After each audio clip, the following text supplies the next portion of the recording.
les modèles économiques, ils existent en fait. Il y a quand même des journaux qui continuent aujourd'hui à vivre, à avoir du papier, à avoir des sites internet, etc. Il y a des journaux papier qui perdent de l'argent depuis des années et qui sont finalement encore là.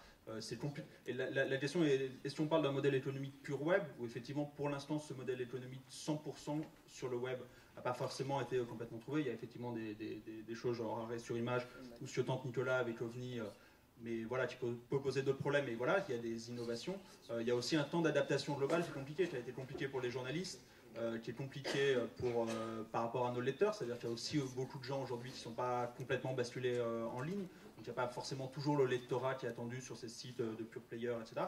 Il y a un vrai problématique au niveau de la publicité, c'est-à-dire que les annonceurs notamment sont très très loin pour l'instant d'être basculés aussi sur un modèle où la publicité va être énormément en ligne, etc. Ça vient de plus en plus, mais sur ces dernières années, ça restait quand même très difficile de convaincre des gros annonceurs qui ont énormément d'argent et qui sont capables aujourd'hui de faire des très grosses campagnes de pub sur de la presse écrite ou sur de la télé, etc., de venir en ligne. Donc il y a tout un basculement qui ne concerne pas que la presse finalement, qui concerne différents niveaux d'échelle et différents types de partenaires, qui est en train de se faire au fur et à mesure. Mais finalement, est-ce que demain il y aura sans doute des 100% pure players?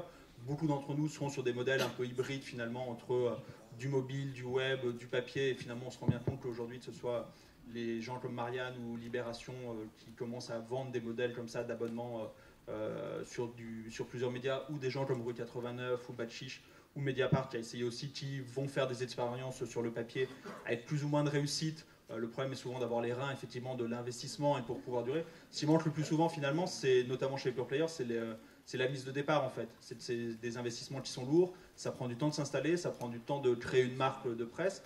Un magazine comme Marianne, qui est plutôt bien installé aujourd'hui, il a que 13 ans d'existence, il a 13 années de rentabilité, mais ça prend du temps, ça nous a pris du temps de trouver des annonceurs, ça nous a pris du temps d'avoir de la publicité dans Marianne, etc.